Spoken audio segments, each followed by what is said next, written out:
Hi guys, are you able to hear me?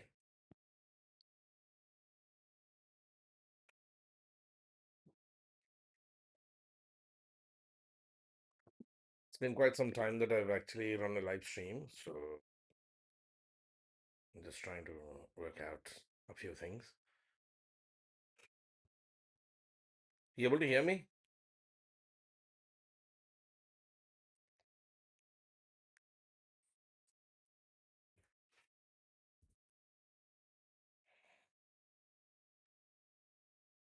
Good evening, Parth.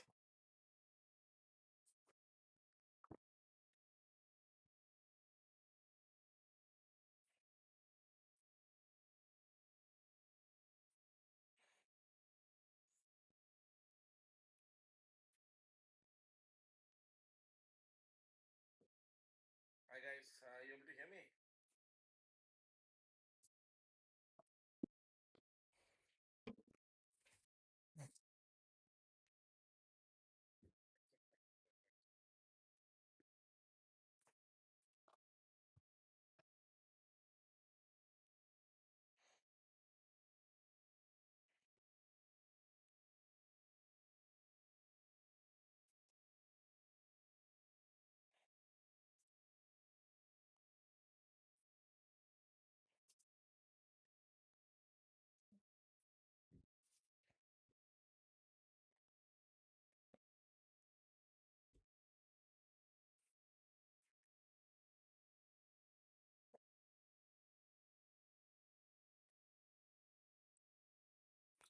Are you able to see me? Let us see the first question for the day. Now, over the next few weeks and few months, we'll be seeing history, PYQs, MCQs. Now, my name is Ranganathan Sven Kondla, and you can always follow me on Telegram at Plus Students or on Instagram at Real Motivation Monk. Okay.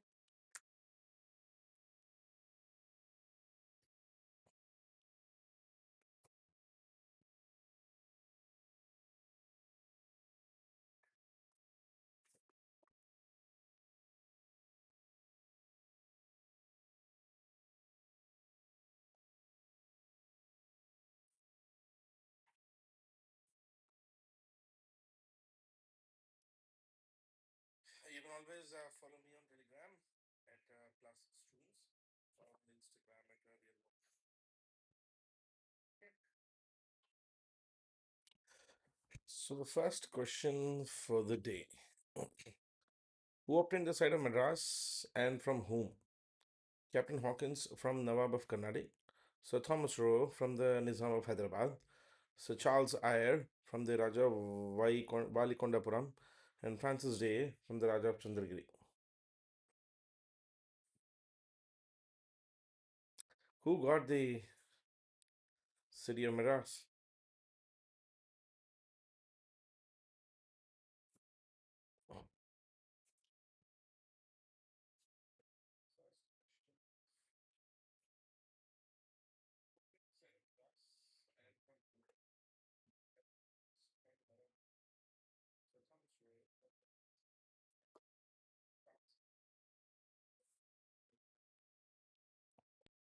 The answer would be Sir Francis Day from the Raja of Chandragiri. Francis Day was a British merchant, was based in Madras, and he actually rented or rather purchased the place of Madrasapattinam, in those days known as Chennapattinam, named after Raja Chennanaika of Chandragiri. And he hired it and used this place to eventually build Fort St. George in Madras. Okay, now, next question. In the context of modern history, the lightning conductor and conspiracy theory was related to Iron Revolt, establishment of the INC, partition of Bengal, Komakatamaru incident.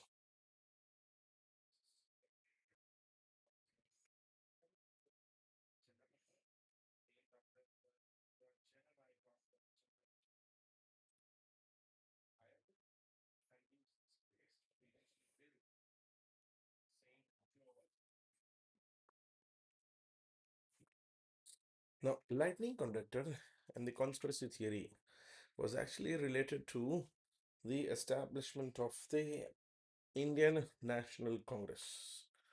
When Alan Octavian Hume, W.C. Baraban, Vomesh Chandra Banerjee, and a few others created Indian National Congress, many people gave the theory of lightning conductor and conspiracy that Congress is essentially a British creation to protect the British interests in India. Now, that's generally the theory which is given. The conspiracy theory of Congress, that Congress was born out of a conspiracy to abort popular uprising in India, and the bourgeoisie leader were actually party to supporting Britishers, is a theory propounded by R.P. Dutt. The lightning connected theory was given by Bipin Chandra, who observed that early Congress leaders, particularly like Dadabhai Nauroji Furdunji, used Hume as a lightning conductor, that is, as a catalyst to bring together the nationalistic forces, even if under the guise of a safety wall. Okay? Oh, yes, yes, Parth. Yes, Ankit, yes, Parth, yes, Abhinav, yes, that's how it was. Now, the next question. Consider the following statements. Complete independence was the main aim of Indian National Congress in the initial stage. The first session of the Indian National Congress was presided by Dadabhai Nauroji. Dadabhai Nauroji played a main role in establishing the British Committee of Indian National Congress in London. How many of the statements is or are correct? This is actually previously a question.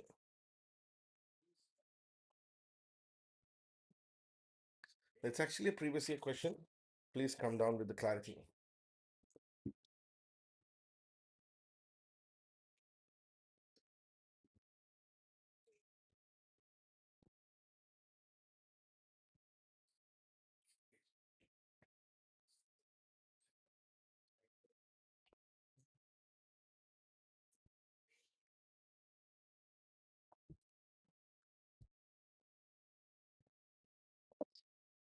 Okay, complete independence was never really the main aim of Congress in the beginning, right? And the first session of Indian National Congress was presided by Dharaman Nauroji is wrong because the first session was presided by Umesh Chandra Banerjee. So the answer would be A. That is only statement 3 is correct. The first session of the Indian National Congress was attended by 72 delegates and presided over by Umesh Chandra Banerjee. The first Congress secretary was A.O. Hume. The main aims and objectives of Congress initially, complete independence was never the main aim of Congress. Its only aim was the representation of Indians in the administration of India. Complete independence became the main aim of Congress only after the Lahore session 1929, which was headed by Nehru. Okay, next question. Consider the following statements regarding the early nationalists of India. The moderates campaigned for Indianization of government services. Mass participation of people was a unique feature of the early nationalists movement. Which of the above statements is or are incorrect? Only one, only two, both one and two, none of the above. Neither one nor two.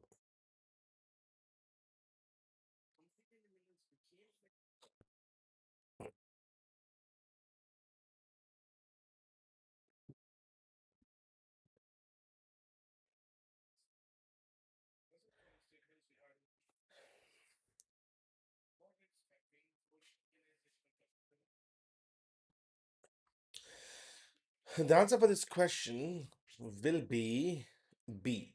The moderate phase of national movement had a very narrow social base. I mean, it was the masses were always kept away from the national struggle by the moderates because moderates believe that the masses do not have the capacity to participate in a mass political struggle.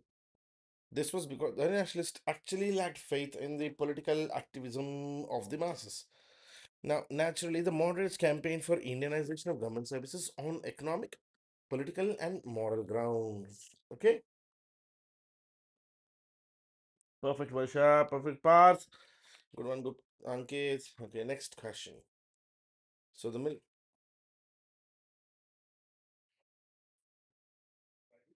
The powerful newspapers emerged during the years before Swadeshi movement. Do match them. Swadeshi Mitran, Amrit Bazar, G. Subramaniam Iyer, Amrit Bazar Patrika, Motilal Ghosh, Voice of India, N. Sen. How many of the above statements either are correct? Only one, only two, all the three, none of the above. Newspapers पे अक्सर बहुत सारे questions आते हैं. You do get a lot of questions on the newspapers.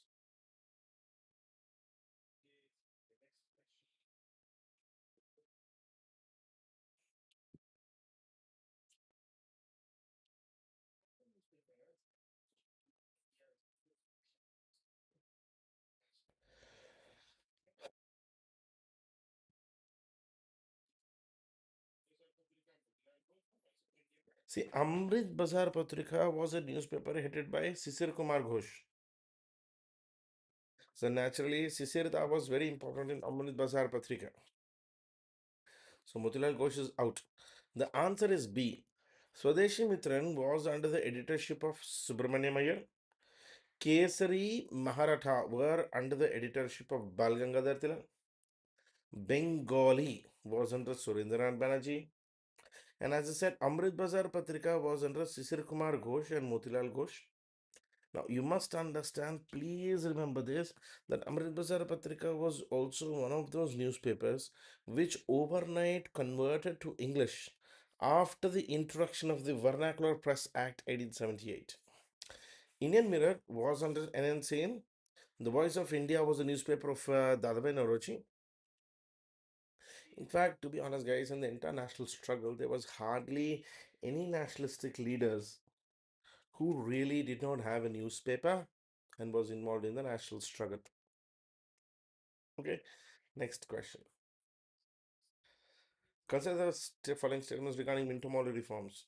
It retained the official majority in the Central Legislative Council, but allowed the provincial legislative councils to have non-official majority. It introduced a system of communal representation for Muslims by accepting the concept of separate electorate. It granted franchisee to a limited number of people on the basis of property, tax, or education. How many of the above statements either are correct? Only one, only two, all three, none of the above.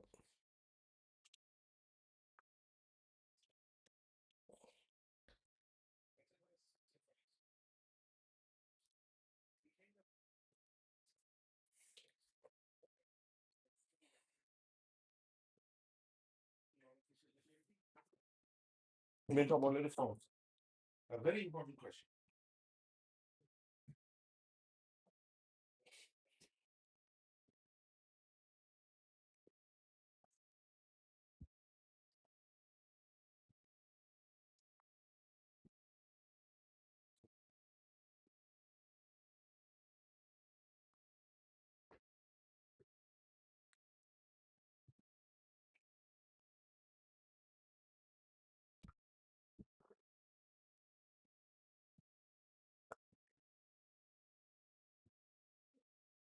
Lord Minto was the viceroy. Lord Morley was the Secretary of State for India. Now, the answer for this question is B.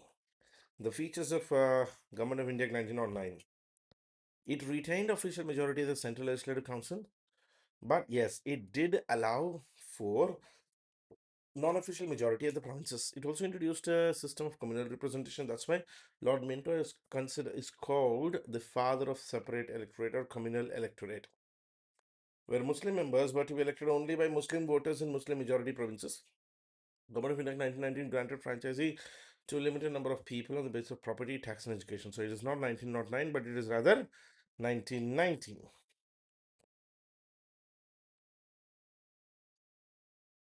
Identify Fort St. George and Fort Williams with their respective settlements. Bombay, Madras, Bombay, Calcutta, Madras, Calcutta, Calcutta, Madras.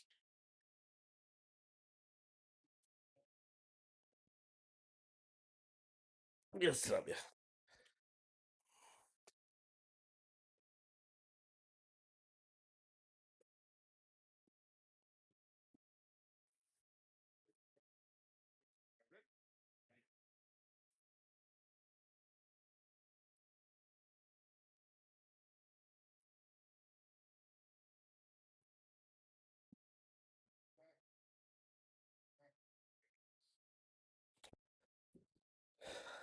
It is Madras, Calcutta.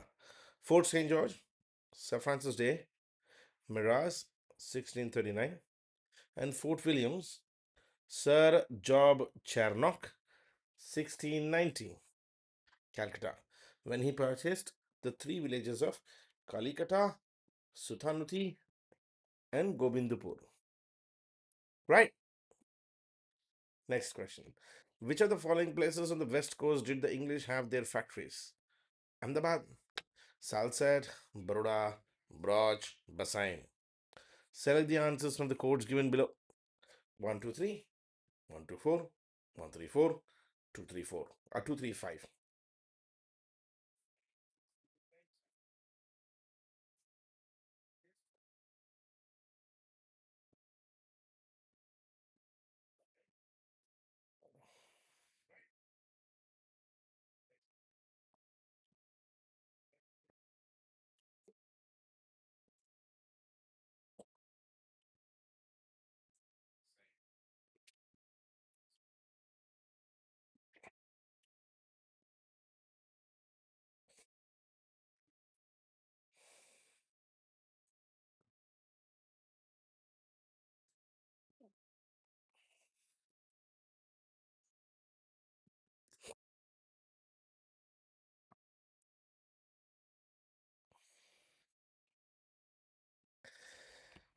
The answer is C.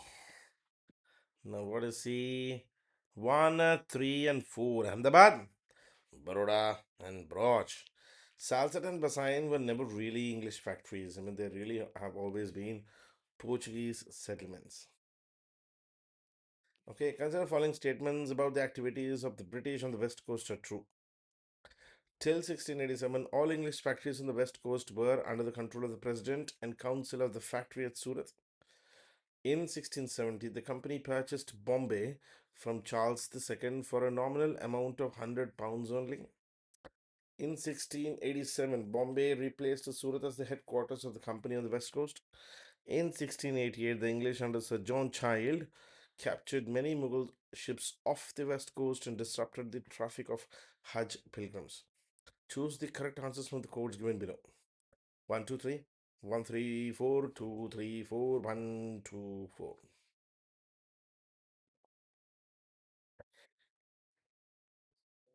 In fact, you know that these kind of questions actually used to come a lot before 2011?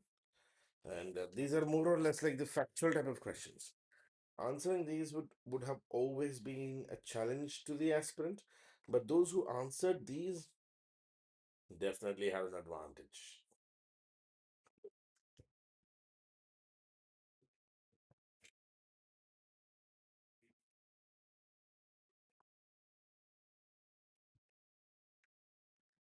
Without fail, they always had an advantage, those who answered these.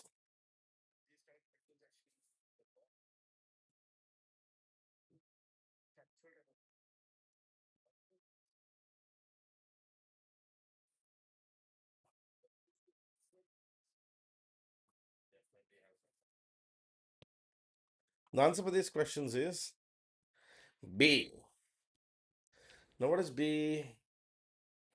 1, 3, and 4. Till 1687, English factories on the west coast were under the control of the President of the Council of the Surat.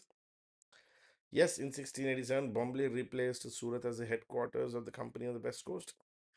Yes, and yes, in 1688, the English under Sir John Child captured many Mughal ships off the west coast and disrupted the traffic of Hajj pilgrims. And in fact, look, in 1670, the reality is in 1670, company did not purchase. Company actually leased the place of Bombay from King Charles II, who himself got Bombay as dowry after he got married to Catherine Braganza of Portugal, and that too only for £10 per annum. The rent was only £10 per annum.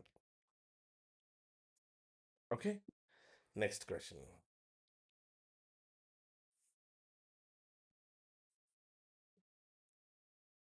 Which of the following statements about Madras are correct? In 1640, the British obtained the site of Madras from Raja Valikondapuram. British built a fortified factory, that is Fort St. George at Madras.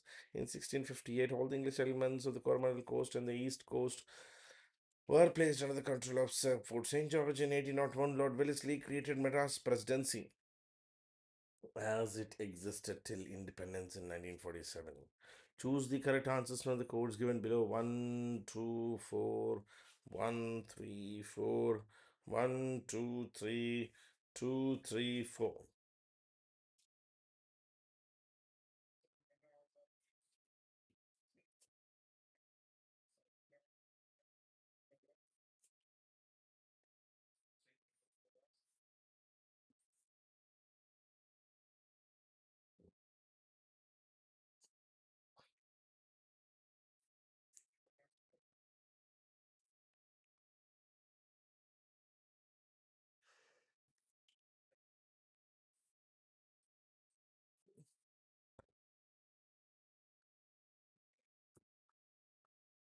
See, obviously, the Madras was actually in 1639, right? So, option 1 is definitely wrong. So, that's why the answer should be D. Yes, Parth. Elimination method. See, it is in 1639 that you see that Madras is purchased from the Raja of Chandragiri, not Valikondapuram.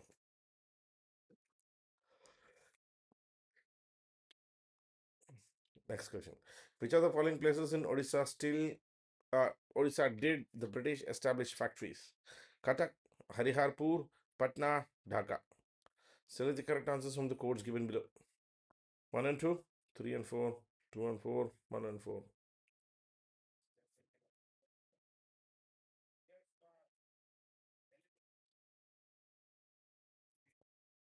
Within Odisha.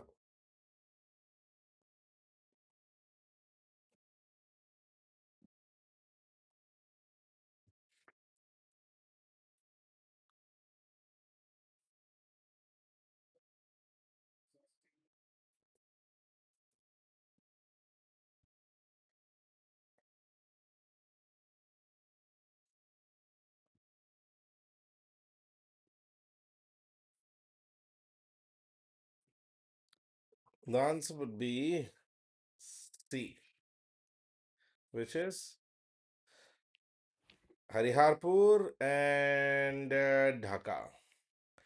This is Odisha of the British period, guys. This is not the Bengal of this period, okay? Which of the following places in Bengal and Bihar had English factories? Hooghly, Chinsura, Patna, Dhaka, Munger, Kasim Bazar. Select the answers from the codes given below. 1, 3, 4, 6, 2, 3, 5, 6, 1, 3, 4, 5, 3, 4, 5, 6.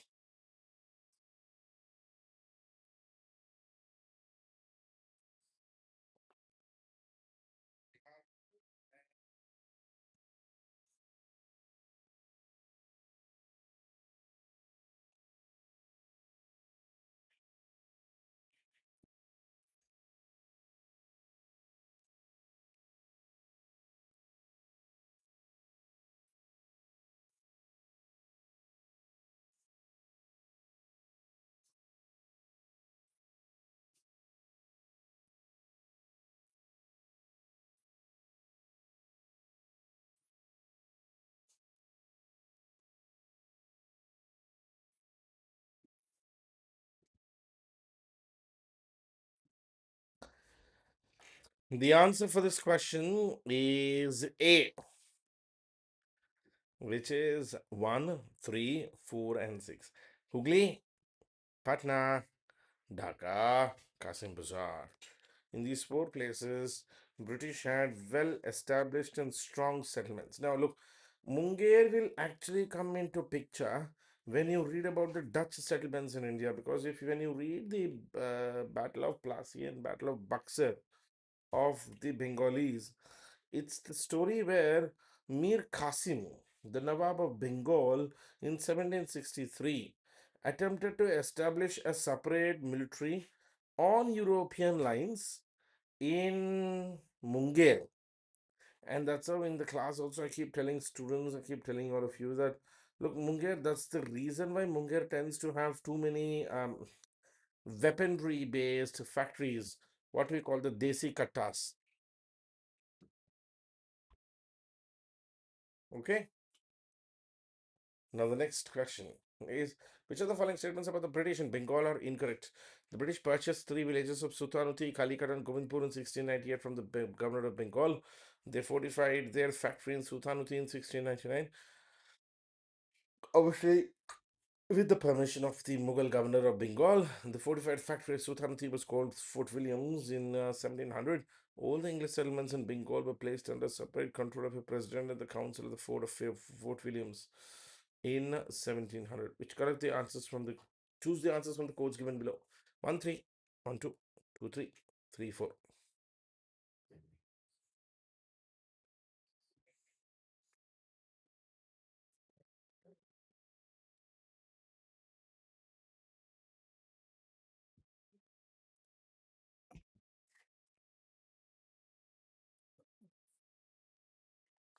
No, Chinsura was Dutch. Holland of the East. Par. Chinsura was called Holland of the East. It was a Dutch settlement. Now, if you observe this question, the question is actually asking for incorrect, not correct. So the answer here would be B, which is 1 and 2. The British purchased three villages, Sultanuti, Calicut, and Govindpur in 1690. Sir Job Charnock in 1690 from the governor of Mughals, not governor of Bengal. Okay. They fortified the factory of Sultanate in 1699 with the permission of Mughal governor of Bengal. Mughal governor never gave the permission to fortify the factory. Since the Mughal governor never gave the factory and British still continued the fortification process, that is the primary reason to why eventually you will see the enactment of Battle of Buxar and Battle of Plassey of 1757, right?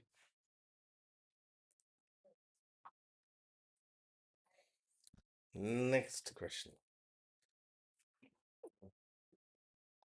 Arrange the following events in the history of East India Company in chronological order. Resolution of the British Parliament giving equal rights to all English women or all English men to trade in the East. Formation of a rival company by a group of merchants under Sir William Cotton, the Cotton Company. Transformation of East India Company into a joint stock company. Amalgamation of companies, Cotton's company with the East India Company. And I'm pretty sure most of you wouldn't even have heard about the Cotton Company. And this is where UPSC, CSC prelims will actually play with you.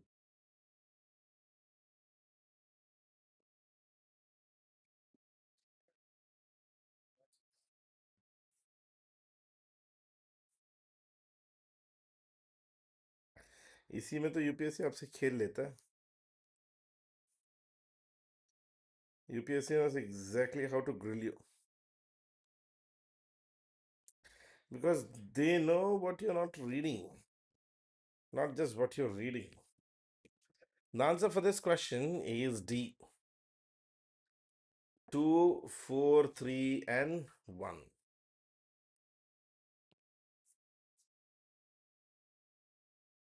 Resolution. Okay. Formation of a rival company with a group of merchants was the first. It happened as early as 1630 itself. Amalgamation of Cotton's company into East India Company because East India Company eventually purchased William Cotton's company. Then the transformation of East India Company into a joint stock company happened. It is only in the resolution of the British Parliament in 1813, 1813, St. Helena's Act, when all Englishmen were given the right to trade in the East. Okay?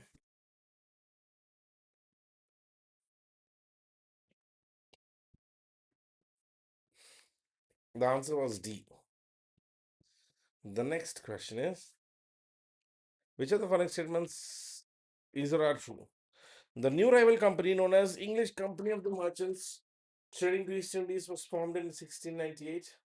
The new company sent Sir William Norris to Aurangzeb's court and succeeded in securing trading privileges for itself. The new and old companies came into an understanding in 1702 after a brief period of ruinous competition. By the award of Godofin in 1708, they were amalgamated under the title of the United Company of the Merchants of England, trading in the East Indies, which existed till 1858, which is what we call East India Company. Select the answers from the codes given below. 1, 3, 4, 2 and 4, 1, 2, 4, 3 and 4. Can you sense what sort of factual questions these guys are UPSCs actually asking from students? How depth factual questions the questions are coming from?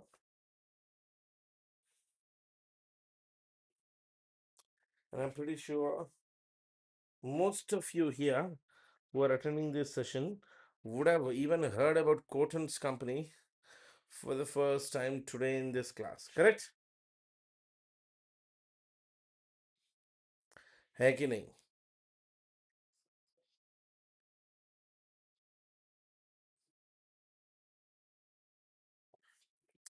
The answer for this question is A, which is 1, 3, and 4 are correct. 1, 3, and 4 are correct.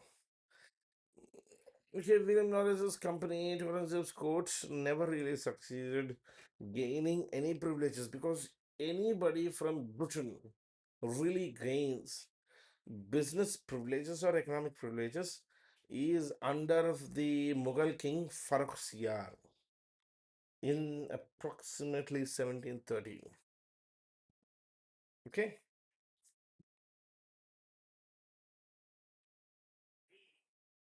Which of the following statements about the English East India Company are true? It was formed in 1599 by a group of merchants known as merchant adventurers. It was granted a charter by Queen Elizabeth in 1600, giving it the monopoly of Eastern trade for an indefinite period. The company's monopoly of East India Company was abolished by Sir James in 1609, King James. In 1609, and it decided to open a factory in Surat in 1608. Select the correct answers from the codes given below. 1 and 2, 1, 2, 4, 1, 3, 4, 1 and 4. So 1 is definitely true because all the 4 options provide for 1. Right?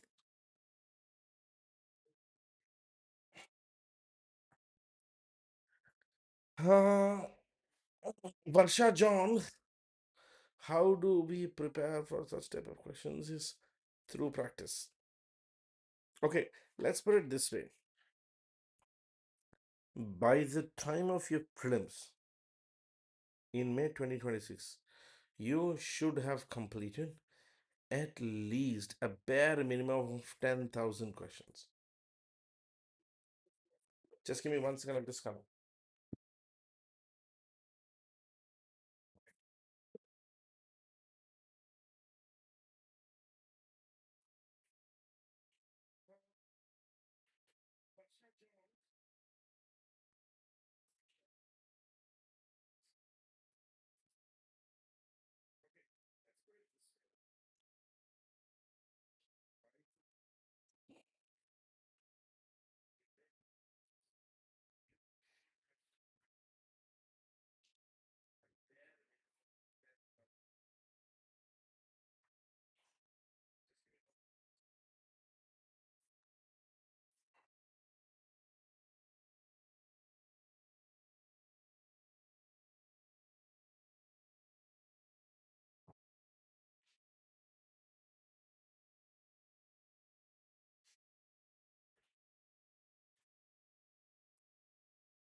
So it's pretty simple, guys.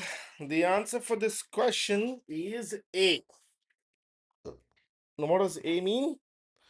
1 and 2 are correct. It was formed in 1599 by a group of merchants known as the Merchant Adventurers, and it was granted a charter in 1600, giving it monopoly of the Eastern trade for an indefinite period. But eventually it was reduced to 15 years. Okay. Now, next question. Match the following: list 1 and list 2. Arrival of Hawkins at Jahangir's court. Arrival of Thomas Roe at Jahangir's court. Arrival of Mildenhall in India. Defeat of Portuguese fleet by English in Swally or Swallyho. 1A, 2C, 3B, 4D, 1B, 2D, 3A, 4C, 1C, 2D, 3A, 4B, 1D, 2B, 3C, 4A.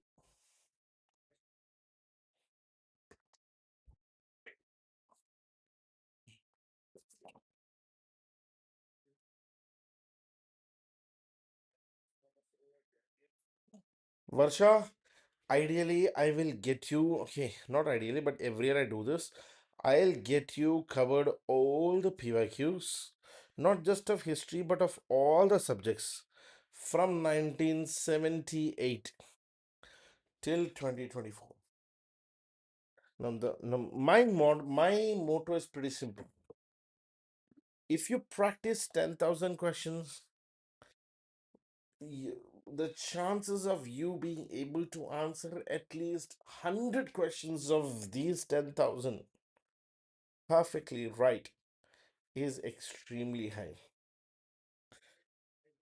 UPSC is a game of numbers. It's a gamble of numbers.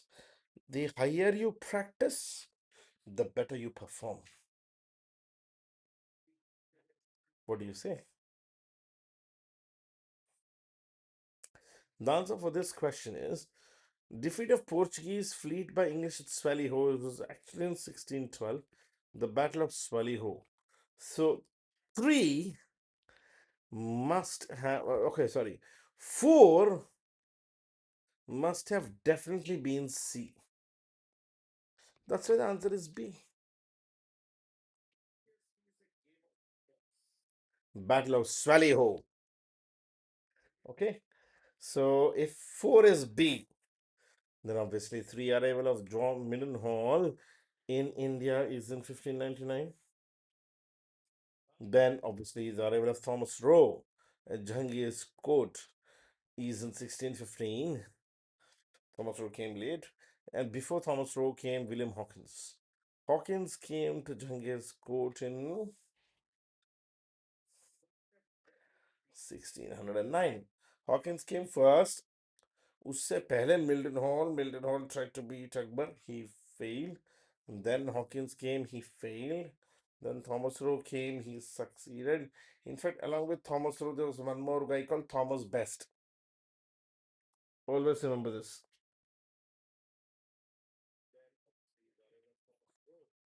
Okay. The next question.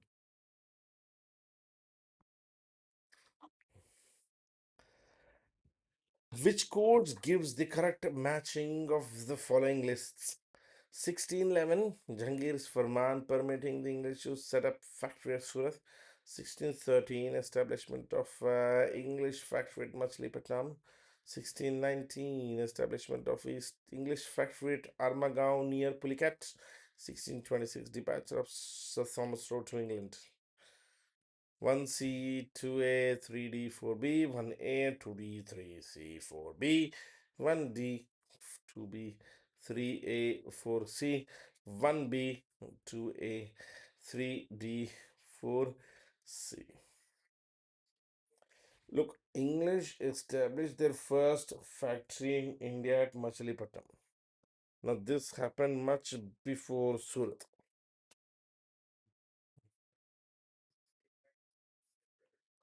The answer for this question must be D for Delhi. Now, the logic is pretty simple. It was in 1611 that English were able to establish a factory at Surat, at Machlipatam. 1611, Machlipatam, so 1B. In 1613, Jahangir's Farman permitting English to establish a factory at Surat was given.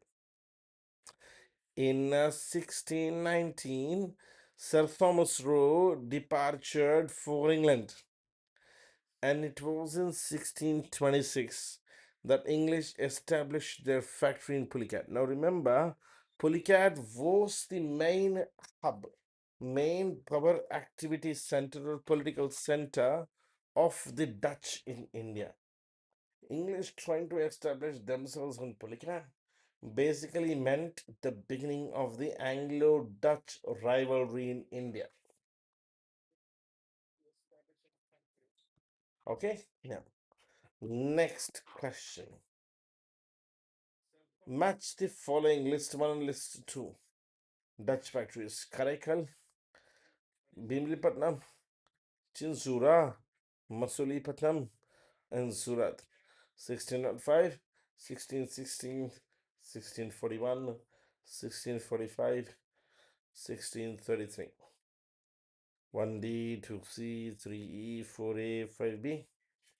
1A, 2D, 3B, 4C, 5E. 1B, 2C, 3A, 4E, 5D, and 1Z, 2B, 3D, 4E, 5A.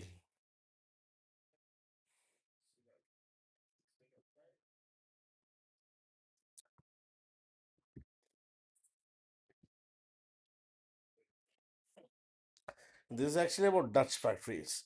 Dutch were able to establish themselves in Machilipatnam in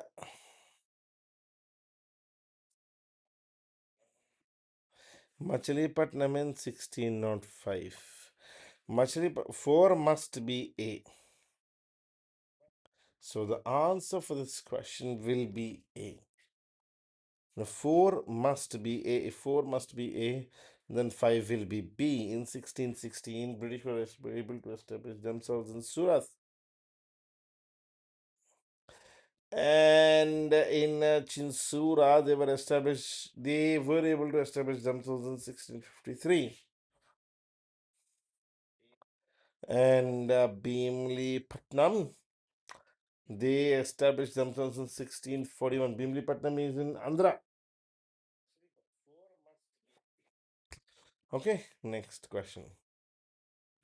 Which of the following statements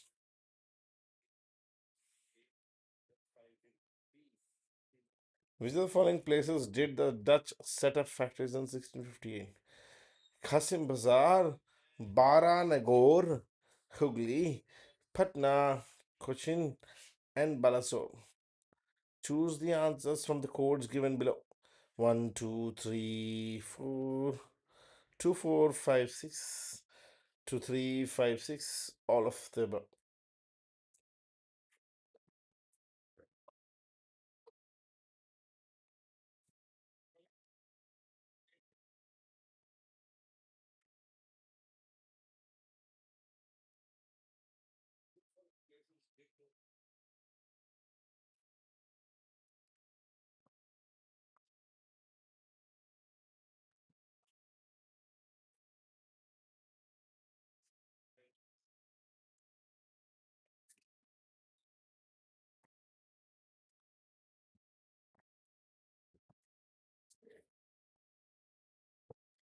Dutch factories in 1658. The answer is D. Dutch had factories in all of the above. Qasim Bazar, Baranagore, Hooghly, Patna, Kochi, and Balasore. When was the Dutch East India Company formed and invested with powers to make wars, conclude treaties, acquire territories, and be like a political power? 1600, 1601, 1602, 1603.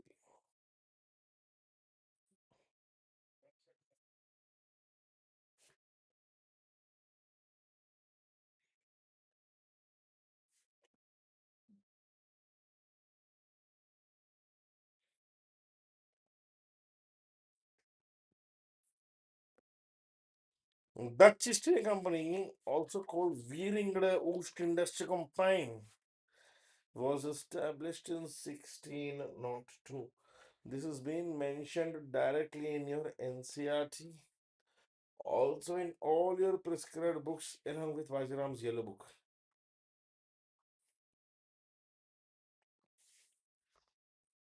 Which is what is the historical sequence of the establishment of the following French factories? Masudipatnam, Mahe, Surat, Pondicherry. 1423 2431 3142 4123.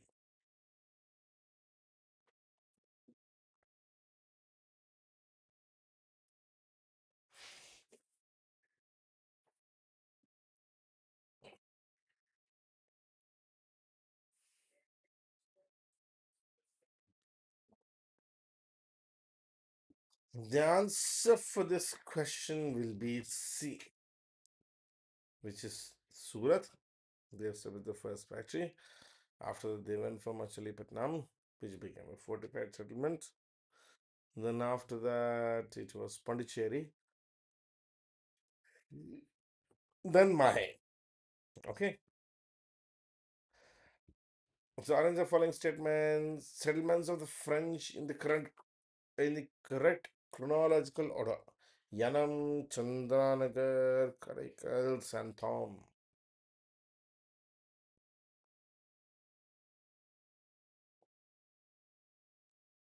In fact, Santhom is not even called Santhom anymore. It is simply called St. Thomas Church.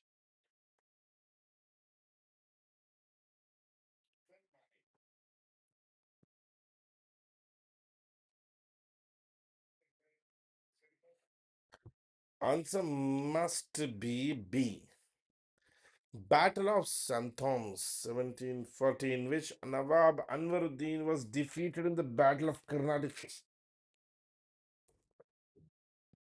That actually gave better prospects for the British and the European powers to dominate. Which of the following statements about the French East India Company are true? It was formed in 1600 by a group of French merchants. The man behind the formation was Colbert. It was owned and managed by the French government. It was abolished in 1725. Choose the answers from the codes given below: 1 and 2, 2 and 4, 2 and 3, 3 and 4, 1 and 3.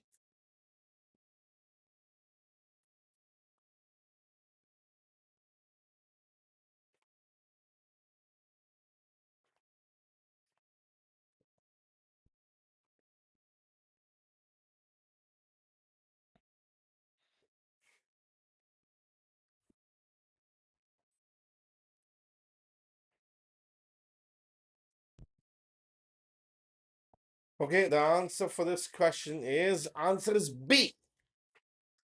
B, B, B, B, B. 2 and 3. The man behind the formation of the company was Jean Baptiste Colbert. In fact, the company was formed in 1664. Okay, and it was owned and managed by the French government. Yes, it was not abolished in 1725. ये गलत है. Having said that, the last question for the day, guys, is consider the following information. He was a Bengali mathematician and physicist specializing in theoretical physics. He is best known for his work on quantum mechanics in the early 1920s. He was awarded India's second highest civilian award, the Padma Vibhushan, by the government of India. The above information describes which of the following personalities: Jagadish Chandra Bose, Subhash Chandra Bose, Satyendranath Bose, Meghanand Saha.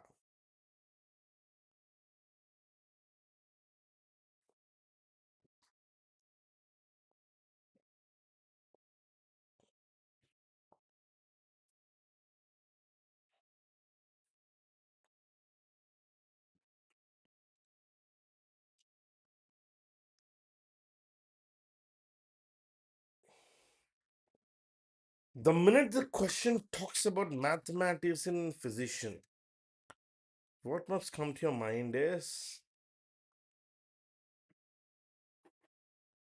Satyendranath Bose, SN Bose. He was a Bengali mathematician and physician specializing in theoretical physics.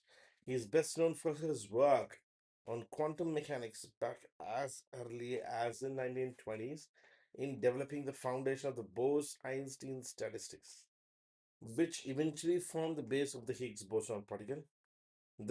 He was a fellow of the Royal Society, and he was also given the India's highest or second highest civilian award, Padma Vibhushan, in 1954 by the government of India. And look, his class of particles that obey Bose statistics are commonly called bosons, named after Bose by Paul Dirac. In fact, today, you know how we have the God particle experiment or the Higgs boson experiment, commonly called the CERN experiment, CERN experiment. It's named after Satyendranath Bose. Okay, having said that, let us end this session here for today, guys. And we will continue these MCQ series from tomorrow in the afternoon at 1:30 p.m. 1:30 every day in the afternoon. The best part why I choose the time of 1:30, that's your lunchtime. While eating food, 1:30 to 2:30, let us finish off these MCQs. Okay, we will do for all the subjects. Having said that, thank you. See you. Bye bye.